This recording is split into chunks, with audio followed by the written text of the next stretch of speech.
There's a lot that can be learned from digging into the career of Russell Westbrook. Russ's dreams became a reality when he was selected 4th overall to the Seattle Supersonics, now the Oklahoma City Thunder, in the 2008 NBA Draft. Although that dream started off nearly as perfect as one could imagine, the road in which Westbrook's career laid out later on was rocky. Throughout his career in Oklahoma City, he was the ultimate superstar.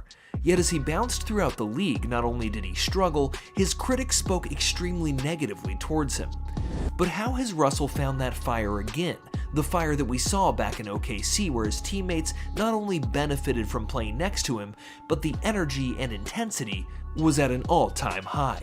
Let's dive a little bit deeper into how Russell Westbrook rose to become a star in this league, his fall-off and struggles being passed through organizations, and how he seemed to rise again and find a new spark in Denver, playing alongside the reigning MVP, Nikola Jokic.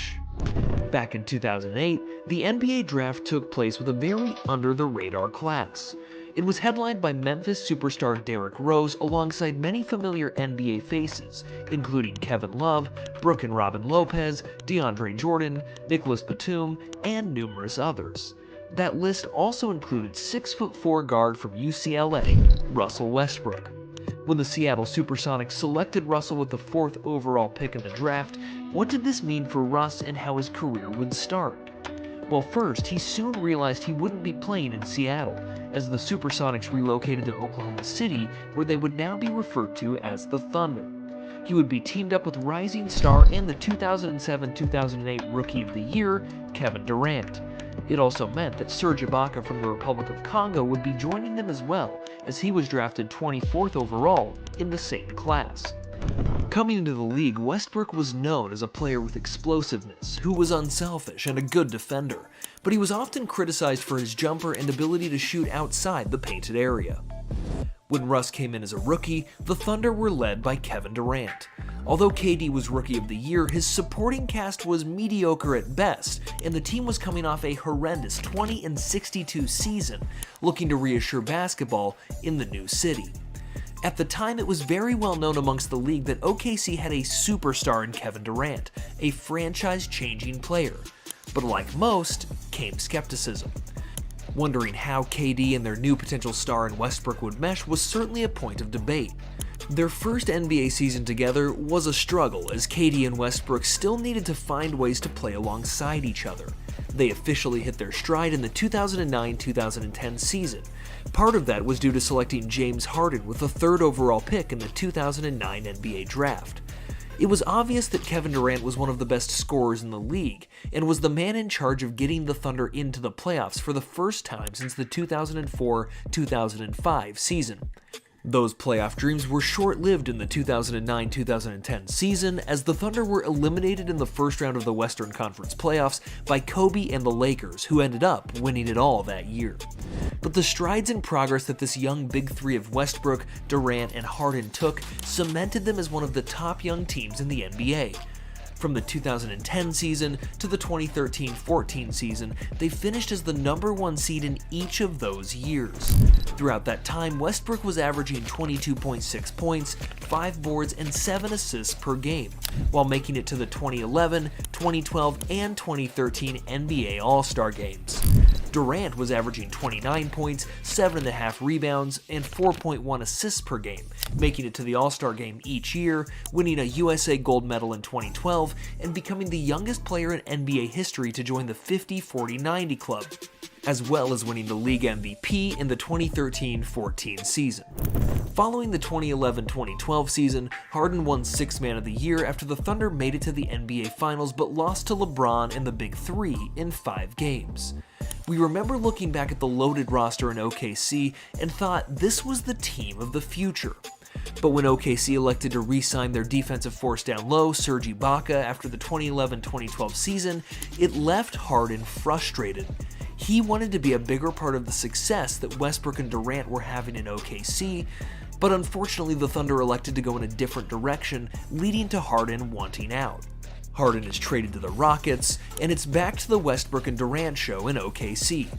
Both continued to have success, and the Thunder continued to have regular season success, but struggled come playoff time. Concluding the 2015-2016 season after the Thunder were eliminated by the Splash Brothers in the conference finals, KD made arguably one of the softest moves in sports. He joined the team that just beat him and Westbrook, the Golden State Warriors. This had everyone around the league calling for his head. If you can't beat them, just join them. KD's a snake. The league was pissed. But Russ was even more pissed. The following season, it's safe to say Russ played with a bit of a chip on his shoulder. Now all by himself with no Harden, no Durant, it was a one-man show and he was in the driver's seat. The 2016-2017 for Russ was simply historic. He became the first player since Oscar Robinson to average a triple-double over the course of an NBA season. Yes, 31.6 points, 10.7 boards, and 10.4 assists per game the entire year. And yes, this historic landmark landed him league MVP in 2017. But again, the Thunder were frazzled come playoff time and struggled to even get past the first round. After the 2018-2019 season, the Thunder felt as though it was time to go through a rebuild and start building for the future, something Sam Presti has been very successful with. They shipped Russ to Houston, where he would pair back up with Thunder teammate and 2018 MVP James Harden. Their first and only season back together was pretty good. Russ averaged 27 points, 8 boards, and 7 assists, while Harden averaged 34 points, 7 boards, and 8 assists. Unfortunately, the team got eliminated by the Lakers in the bubble, who eventually won the finals that year. Russ ended up getting traded to the Wizards, and Harden had been very frustrated with the Rockets' front office. Russ was now moved to play alongside Bradley Beal for the 2020-2021 season post-COVID, and Harden got dealt to Brooklyn to play alongside Kyrie Irving and a familiar friend, Kevin Durant. For Russ, he's now on his third team in 3 years, but the individual success hasn't seemed to dwindle. Although he led the Wizards back to a short-lived playoff run as a play-in team, he averaged a triple-double throughout the entire season yet again, averaging 22.2 points, 11.5 boards, and 11.7 assists per game. It didn't really seem like he was losing a step at all. But how long could he keep up this legendary career? Come the 21-22 season, the Lakers had won in 2020, but they struggled and got bounced in the first round of the 21 playoffs. So in response, in hopes of getting back on a championship run, they made a move and acquired Russ to form a big three with LeBron and Anthony Davis. But unfortunately, Russ's decline and fall was slowly starting to begin in his time with the Lakers. He missed the playoffs for the first time since the 2014-15 season. He still was putting up solid numbers, averaging 18.5 points, 7.4 boards, and 7.1 assists, but the chemistry just really wasn't there. Although his next season the Lakers made a solid run in the playoffs, falling to Jokic and the Nuggets in the Western Conference Finals, Russ was struggling, the most he had in his career. Averaging just 0.8 more points than his career-low rookie year and getting moved to the bench, the haters really came out on the West Coast. He started to get called West Brick, and fans and the media truly took a turn on him. It was certainly a reason for his struggles down the stretch. After the struggles began not only for him but for the whole organization, the decision for them to trade Russ came to no one's surprise. They shipped him off to Utah, but he was instantly bought out and looked to explore an avenue where he could go back to his old ways. He ended up staying on the West Coast and joined the Clippers alongside All-Stars Kawhi Leonard and Paul George, and the struggles fluctuated for him individually. He was honestly shooting the best he had throughout his career, averaging about 49% from the field and nearly 36% from deep. They made it to the playoffs, but due to injuries to both George and Kawhi, Russ nearly was the only option for them down the stretch. The individual success was there, averaging nearly 24 points, 8 boards, and 7 assists during the first round, but the exit was quick. This led to the Clippers willing to re-sign Russ to a 2-year, $7.8 million contract, but the struggles really started to take a turn for the worst. The team was struggling, Russ was struggling, and they elected to bring him in off the bench. He now averaged a career-low 11 points a game, and fans all over questioned whether he should just call it a career. The same fans who praised this man for all the success he had were quick to switch over and hate on him. Come the summer heading into the 24-25 season, it was most certainly time for a change. Russ inked a 2-year, $6.8 million deal with the Denver Nuggets. Denver already had proven to be one of the top dogs in the league. Led by 3-time MVP Nikola Jokic, they hoped to get back on track from their championship back in 2023. Russ at this point was heading into his 17th year in the league, which to even think about is crazy. But as of late, he's jumped into the starting rotation, and he and Jokic have been feeding off of each other beautifully, which has helped the Nuggets really find their groove.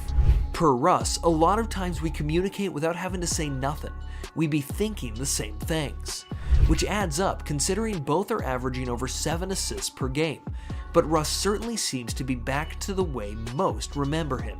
He stated after practice, "My mentality every night is to leave it on the floor. The next game is not promised to you by any means." And as of late, he's been aggressive driving to the rim, getting others involved, and playing with such a great deal of intensity. He seems to have regained his joy for the game again. It really is crazy how quickly the media can write someone off after having a down year or two. But what makes it even better is when the person shuts the critics up and balls out. Russ has been doing just that. When Russ is really hooping, it's just better for the league. You can say whatever you want about the past few years of struggle for Russell Westbrook, but you can't deny the fact that this is not only a future Hall of Famer, but one of the most enjoyable guards to watch play this game. Although we've seen Russ's rise to fame and fall off, he certainly seems to have his swagger back. Russ looks to help his MVP and Jokic get the city of Denver another championship. But what do you think of Russ and his career? Do you think Russ can help Denver win another championship? Let us know in the comments below. And if you liked this video, don't forget to like and subscribe to the channel for more content just like it. Thank you guys for watching, and we'll see you in the next one.